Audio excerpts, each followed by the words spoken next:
Bismillahirrahmanirrahim. Assalamualaikum warahmatullahi wabarakatuh. Alhamdulillahi rabbil alamin alladzi nahmaduhu wa nasta'inuhu wa nastaghfiruhu wa nastahdihi wa natubu ilaih. Wa na'udzu billahi min sururi anfusina wa min sayyiati a'malina. May yahdihillahu fala mudilla lahu wa may yudlil falan tajida lahu waliyyan mursyida. Asyhadu an la ilaha illallah wahdahu la syarika lah wa asyhadu anna Muhammadan abduhu wa rasuluhu alladzi la nabiyya ba'da. Allahumma fassalli wa sallim ala habibina wa syafi'ina wa maulana Muhammadin wa ala alihi wa ashabihi at-tabi'in wa man tabi'ahum bi ihsanin ila yaumiddin amma ba'd. Faqad qala Allah Ta'ala fi kitabihil karim, a'udzu billahi as-samil 'alim minasy syaithanir rajim. يا أيها الذين آمنوا اتقوا الله وقولوا قولا سديدا يصلح لكم أعمالكم ويغفر لكم ذنوبكم ومن يطع الله ورسوله فقد فاز فوزا عظيما. وقال رسول الله صلى الله عليه وسلم اللهم إني أسألك الهدى والسداد أو كما قال رسول صلى الله عليه وسلم نبي الكريم. Bapak-bapak, ibu-ibu, tuan-tuan dan puan, saudara-saudari, ikhwan, akhwat sekalian, para pemirsa yang budiman, yang dirahmati dan dikasihi oleh Allah Subhanahu wa taala. Alhamdulillah, dengan memanjatkan rasa syukur kepada Allah Subhanahu wa taala yang telah memberikan banyak kenikmatan sehingga hari ini kita masih diizinkannya untuk bersama-sama bertatap muka, bermuajahah untuk melanjutkan sharing kita, perkongsian kita di dalam syarah kitab Al-Hikam karya emas dari Syekh Imam Ibnu Athaillah As-Sakandari rahimahullah. Dan pada pagi hari ini kita akan membicarakan tentang hikmah yang kelima, yaitu mata hati yang buta. Sebagaimana diungkapkan oleh Syekh Ibnu Athaillah rahimahullah, ijtihaduka fima dhumina laka taqsiruka fima tuliba minka dalilun ala intimasil basirati minka. Yang artinya adalah kerajinanmu untuk memperoleh apa yang telah terjamin untukmu, di samping kelalaianmu terhadap kewajiban yang diamanahkan kepadamu, menunjukkan buta mata hati. Hikmah yang kelima ini, ma'asyiral muslimin, para pemirsa yang dirahmati Allah Subhanahu wa taala, merupakan lanjutan dari hikmah yang lalu, di mana Imam Ibnu Athaillah rahimahullah menceritakan tentang pengaruh hijab nafsu dan juga hijab akal yang menutup hati dibandingkan dengan melihat kepada takdir yang merupakan ketentuan Allah Subhanahu wa taala. Jika kita perhatikan di dalam kalimat di atas, ada 3 aspek yang perlu kita renungkan bersama. Yang pertama adalah jaminan Allah Subhanahu wa taala. Yang kedua adalah kewajiban-kewajiban yang diberikan oleh Allah SWT dibebankan kepada hamba-hambanya.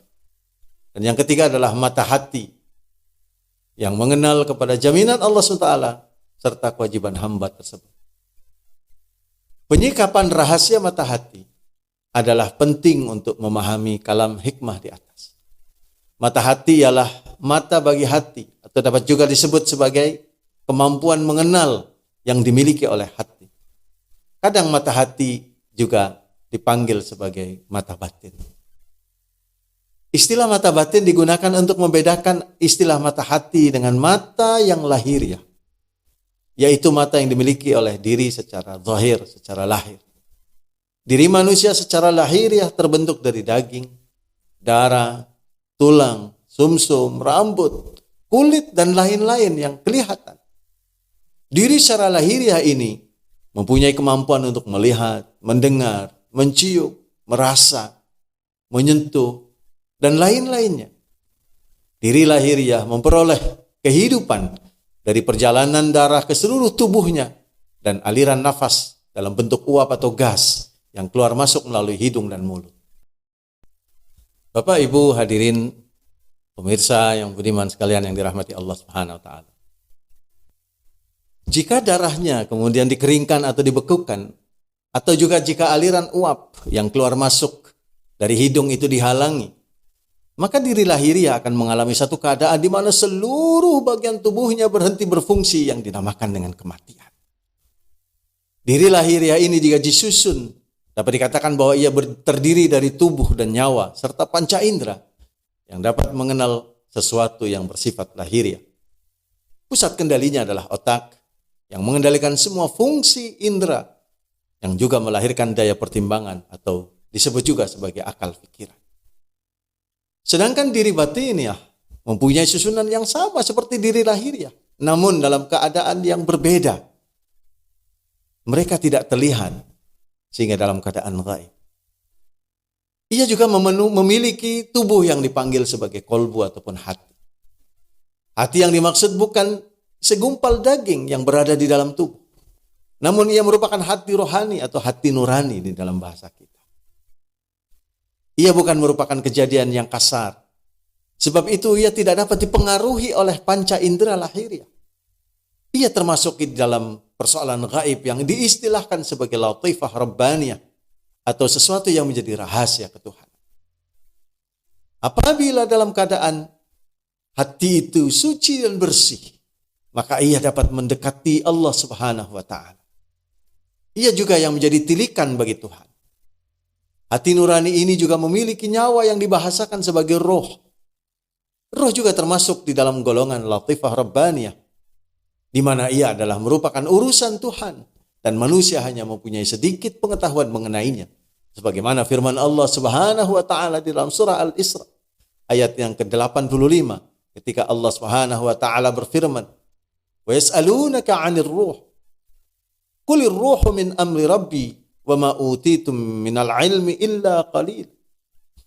Katakanlah ya Muhammad, roh itu merupakan satu perkara urusan Tuhanmu. Dan kamu tidak diberi ilmu pengetahuan melainkan sedikit saja. Jiwa atau hati nurani yang mempunyai sifat yang mampu melahirkan pemahaman dan pengetahuan. Ia dipanggil juga sebagai akal, yang termasuk juga dalam golongan latifah rabbaniyah yang tidak mampu diuraikan. Akal jenis ini berguna untuk mengkaji tentang ketuhanan. Tubuh lahiriah mempunyai indera untuk mengenali persoalan lahiriah. Indera tersebut dipanggil sebagai penglihatan, pendengaran, penciuman, perasaan, dan penyentuhan, serta alat-alat atau organ-organ yang berkaitan dengan persoalan itu, yaitu mata, telinga, hidung, lidah, tangan, kulit, dan sebagainya. Demikian juga dengan jiwa atau diri batiniah. Dia juga memiliki indera yang digunakan untuk mengenal persoalan-persoalan gaib. Dan indera ini dinamakan sebagai basirah atau mata hati. Mata hati berbeda dari sifat melihat yang dimiliki oleh mata lahiriah. Mata lahiriah melihat sesuatu yang bersifat lahiriah, sedangkan mata hati syuhud atau menyaksikan pada perkara-perkara yang gaib. Semua hal yang ada di sekeliling kita dapat dilihat melalui dua aspek, yaitu aspek yang nyata dilihat dengan mata lahiriah dan aspek yang gaib yang dilihat dengan mata hati. Jika kita ambil satu bagian kecil gula sebagai contoh, mata kasar akan melihat pada sejenis kristal berwarna keputihan. Bila diletakkan gula itu pada lidah akan terasa manisnya. Ketika menikmati rasa manis itu, kita membayangkan seolah-olah kita memandang jauh kepada sesuatu yang tidak ada di depan mata. Perbuatan merenung jauh itu sebenarnya adalah terjemahan dari perbuatan mata hati memandang kepada hakikat gula, yaitu manis. Bagaimana rupa manis?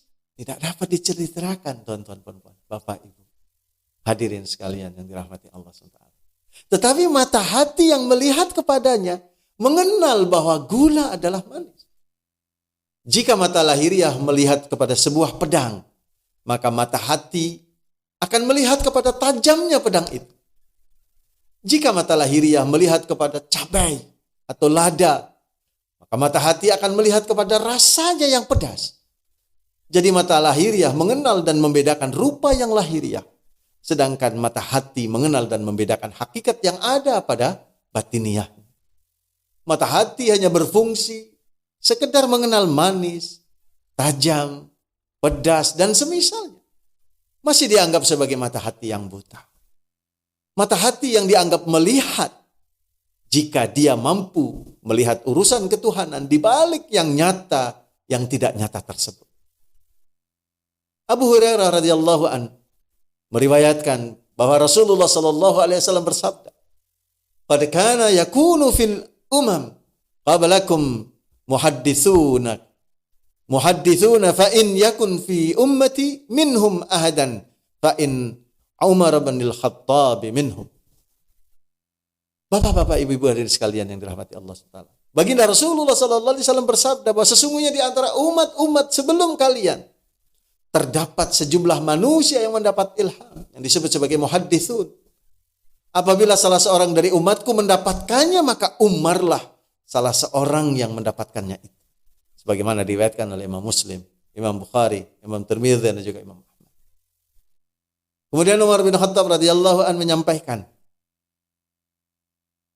"Iqtaribu min afwa al-muti'in wasma'u minhum ma yaqulun fa innahu tatajalla lahum umurun sadiqatun wa hadhihi al-umur as-sadiqah hiya al-umur allati yakshifuha Allah azza wa jalla lahum faqad thabata anna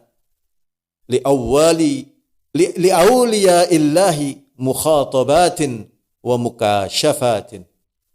Sebagaimana diriwayatkan di dalam kitab Jami'ul Fatawa jilid yang 11 halaman 203 dan diulang pada halaman 205. Beliau mengatakan bahwa mendekatlah kalian ke lisan orang-orang yang taat dan dengarkanlah apa-apa yang mereka katakan, sebab mereka dapat melihat hal-hal yang benar. Hal-hal yang benar tersebut adalah hal-hal yang diperlihatkan oleh Allah Azza wa Jalla kepada mereka.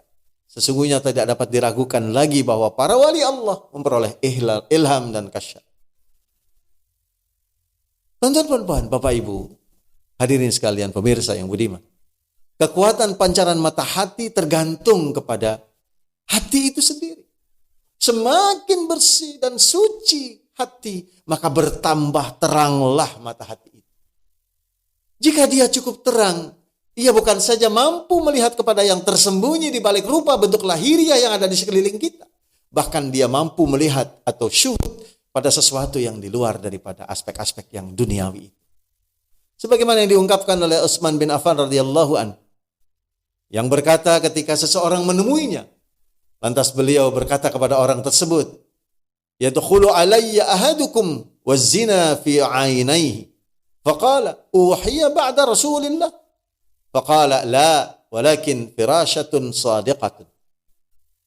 Sebagaimana diungkap di dalam kitab At-Turuq Al-Hakimah fi Siyasah Syar'iyyah halaman 41. Utsman bin Affan radhiyallahu an menyampaikan, "Seseorang dari kalian menemui saya dalam keadaan kedua matanya telah melakukan zina." Lantas orang tersebut kemudian bertanya kepada beliau, "Apakah ada wahyu sepeninggal baginda Rasulullah sallallahu alaihi wasallam?" Maka dijawab oleh Utsman bin Affan radhiyallahu an, "Tidak ada. Tetapi yang ada adalah firasat yang benar." Tuan-tuan, hadirin sekalian yang dirahmati Allah. Dunia adalah segala sesuatu yang berada di dalam bulatan langit yang pertama atau langit dunia atau langit yang rendah. Langit yang rendah ini merupakan perbatasan dunia. Setelah langit dinamakan alam barzah. Meninggal dunia mengandung arti bahwa roh di mana rumahnya yaitu jasad telah tidak sesuai lagi untuk didiami atau dipanggil juga sebagai mengalami kematian. Dibawa keluar dari langit dunia dan ditempatkan di alam barzah. Fungsi dari mata hati ialah melihat yang hakiki. Mata hati yang mampu melihat dunia secara keseluruhan sebagai satu wujud yang akan mengenal sesuatu yang hakiki tentang dunia ini. Oleh karena persaksian mata hati yang bersifat gaib itu tidak dapat dinyatakan dengan jelas. Maka untuk itu diperlukan ibarat untuk memudahkan pemahamannya. Ibarat yang biasa digunakan untuk menceritakan tentang hakikat dunia diantaranya adalah dunia merupakan seumpama seorang perempuan yang sangat tua dan sangat bodoh. Tubuhnya kotor dan berpenyakit, bernanah di sana sini dan ada sebagian yang sudah dimakan ulat. Begitulah lebih kurang perasaan orang yang melihat kepada hakikat dunia dengan mata hatinya. Bagaimana rupa hakikat yang menyebabkan timbul perasaan dan ibarat yang demikian tidak mampu diuraikan dengan bahasa. Diriwayatkan oleh Harithah radhiyallahu an bahwa baginda Rasulullah sallallahu alaihi wasallam bertanya kepadanya, "Kaifa asbahta ya Harithah?" Qultu, "Asbahtu mu'minan haqqan."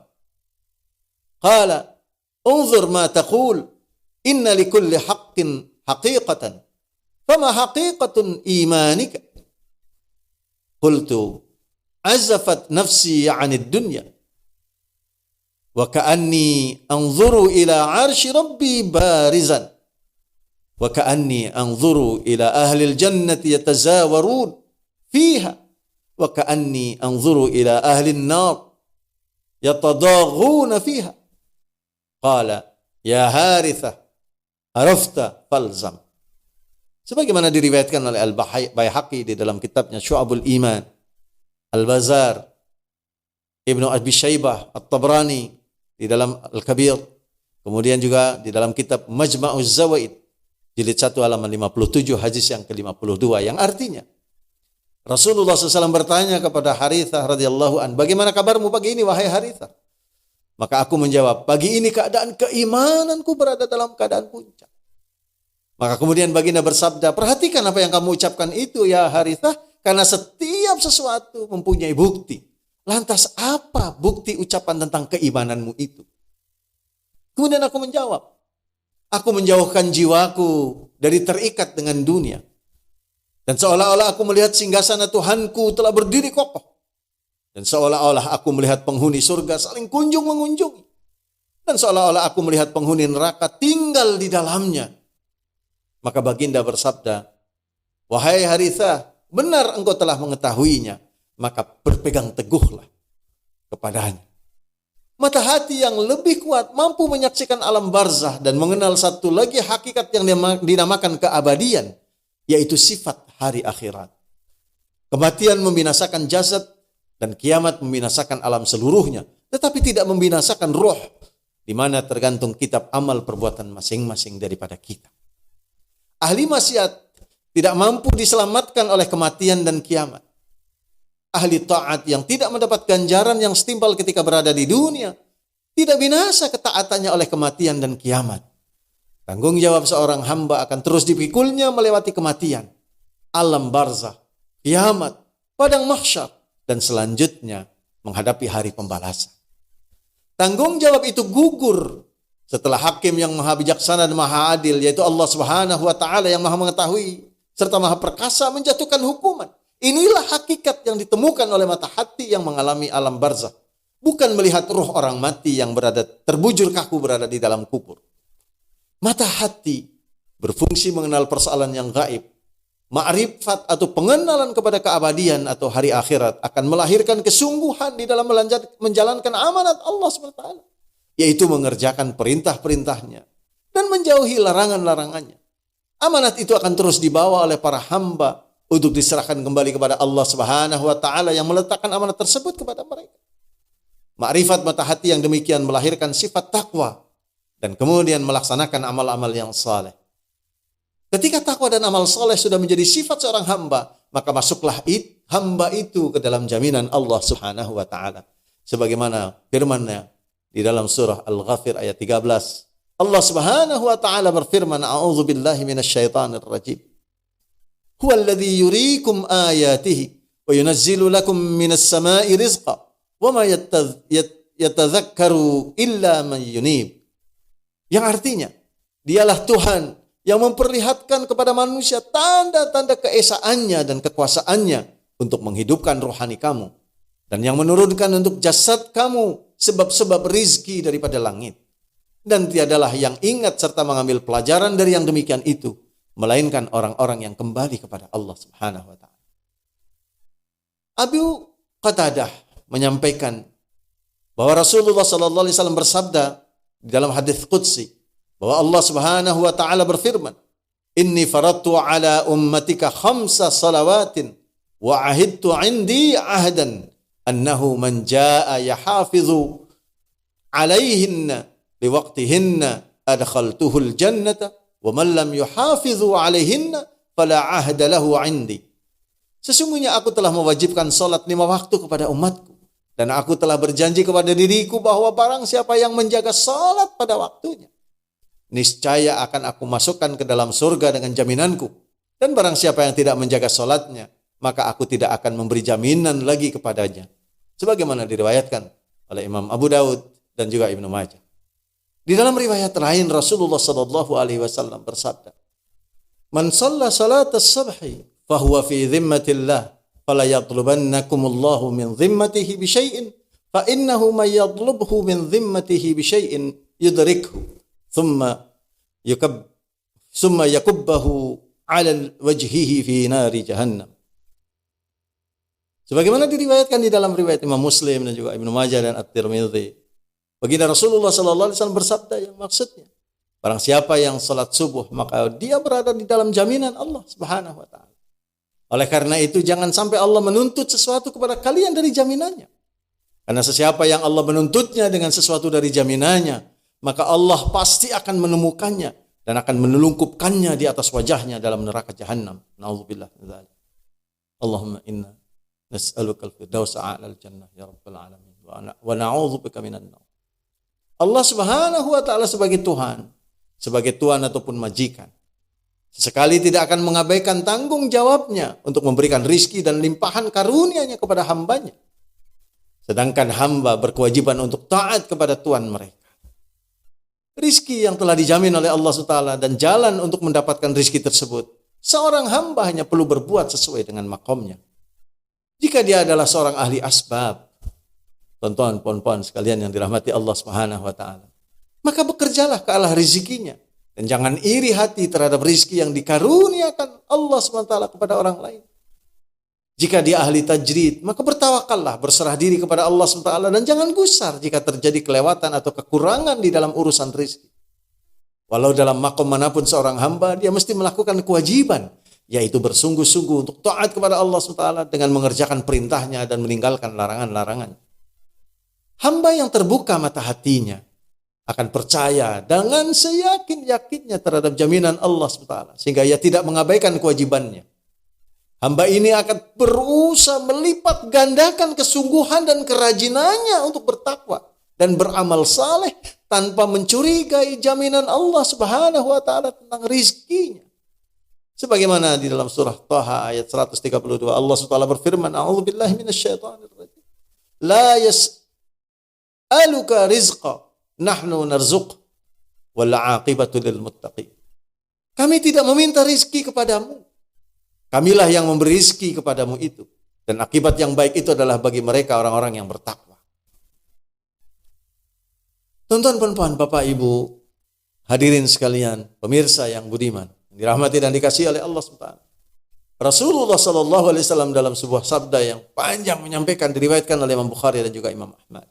Yang maksudnya, sesungguhnya Allah Subhanahu wa taala berfirman, "Sesiapa yang memusuhi waliku, maka aku umumkan perang kepadanya, dan hambaku tidak bisa mendekatkan diri kepadaku dengan sesuatu yang lebih aku cintai daripada yang telah aku wajibkan. Dan tidaklah hambaku terus-menerus mendekatkan diri kepadaku dengan amalan-amalan sunnah sehingga aku mencintainya. Maka jika aku sudah mencintainya, akulah pendengarannya yang ia jadikan untuk mendengar, dan pandangannya yang jadikan untuk memandang, dan tangannya yang ia jadikan untuk memukul, dan kakinya yang ia jadikan untuk berjalan. Jikalau ia meminta kepadaku, pasti akan kuberi. Dan jika dia meminta perlindungan kepadaku, pasti akan aku lindungi.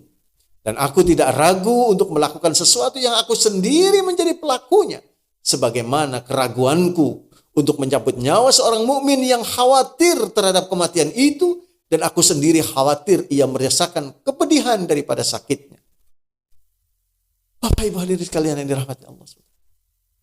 Satu hal yang sangat luar biasa.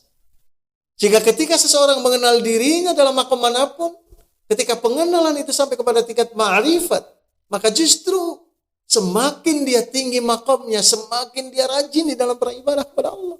Semakin dia rajin melaksanakan sunnah. Sebaliknya hamba yang buta mata hatinya akan berbuat yang berlawanan, yaitu dia tekun dan rajin di dalam mencari rizki yang dijamin oleh Allah SWT. Dengan berbagai macam usaha. Tetapi dia mengabaikan tanggung jawab yang diamanatkan oleh Allah. Orang ini akan menggunakan berbagai macam daya dan usaha yang ekstra untuk memperoleh rizki yang bisa didapatkan hanya dengan daya dan usaha yang sederhana. Sedang sebaliknya, dia akan menggunakan daya dan usaha yang sedikit. Kadang dengan bermain-main. Dengan harapan untuk mendapatkan sesuatu yang tidak mungkin didapatkan kecuali dengan daya dan usaha yang gigih dan perjuangan yang hebat.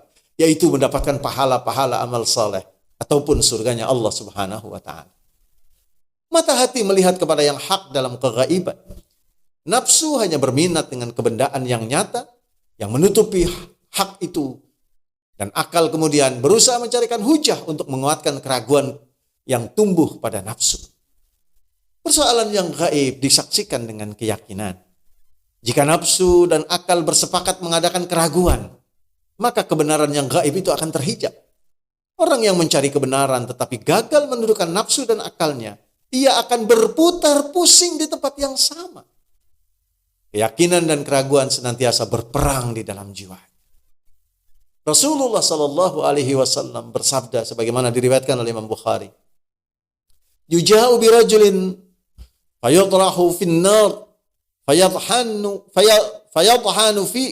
fiha qatahil himari birahahu fayutifu fihi ahlun nar fayaquluna ayyu fulanu alastu kunta ta'muru bil ma'rufi wa tanha 'anil munkar fayaqulu inni kuntu amuru bil ma'rufi wa la af'aluhu wa anha 'anil munkar wa af'aluhu. Sebagaimana diriwayatkan, yang maksudnya akan didatangkan seseorang nanti di yaumil qiyamah dan kemudian dia akan dilempar ke dalam neraka. Lantas di sana ia berputar-putar sebagaimana keledai menarik alat penggilingan. Maka para penghuni neraka yang lain akan mengelilingi orang itu dan bertanya, "Hei fulan, bukankah kamu dahulu pernah memerintahkan kebaikan dan melarang kemungkaran?" Ia menjawab, "Iya, saya dahulu memerintahkan kebaikan namun tidak mengerjakannya. Dan aku melarang kemungkaran, namun aku justru melakukannya." Na'udzubillah min dzalik. Bapak, Ibu, tonton ponpan, saudara-saudari, ikhwan, akhwat sekalian yang dirahmati Allah SWT, pemirsa yang budiman. Ibrahim Al-Khawas mengatakan, janganlah kalian memaksakan diri untuk mencapai apa yang telah dijamin untuk dicukupi. Serta janganlah sia-siakan mengabaikan apa saja yang telah diamanahkan atau diwajibkan kepadamu untuk memenuhinya. Inilah nasihat yang banyak disampaikan oleh para ulama. Di mana pada hari ini banyak masyarakat lebih mencari dengan melahirkan berbagai macam usaha, melahirkan berbagai macam kegiatan, melahirkan berbagai macam aktivitas untuk mencari sesuatu yang sudah dijamin. Sedangkan mereka yang semestinya mencari bekalan-bekalan, sebagaimana disampaikan oleh Allah SWT, "Fatazawwadu fa inna khairaz zadit taqwa." Hendaklah kalian membawa bekal-bekal, karena sebaik-baik bekal adalah bekal takwa. Yang juga diingatkan oleh Allah Subhanahu wa taala, "Ya ayyuhalladzina amanu taqullaha wal tanzur nafsum ma qaddamat lighat wattaqullaha innallaha khabirum bima ta'malun." Yang maksudnya, hai orang-orang beriman, bertakwalah kalian kepada Allah dan hendaklah perhatikan bekal apa yang akan engkau bawa untuk menghadapi hari esok. Bertakwalah kepada Allah. Sesungguhnya Allah Subhanahu wa taala akan mengabarkan, akan menyampaikan apa-apa saja yang telah kamu perbuat dalam kehidupan kamu itu. Ma'asyiral muslim. Oleh karena itu, hendaklah kita menjadi pribadi-pribadi mukmin yang cerdas, karena mukmin adalah orang-orang yang hebat, yang telah diberikan oleh Allah SWT kemampuan dan diberikan berbagai macam fasilitas. Mudah-mudahan bermanfaat untuk kita, mengingatkan diri saya pribadi, dan mudah-mudahan juga bermanfaat untuk kita semua. Insya Allah kita lanjutkan kajian pada hikmah yang ke-6 nanti. Aqulu qouli hadza astaghfirullah li wa lakum billahi taufiq wal hidayah wa afu minkum.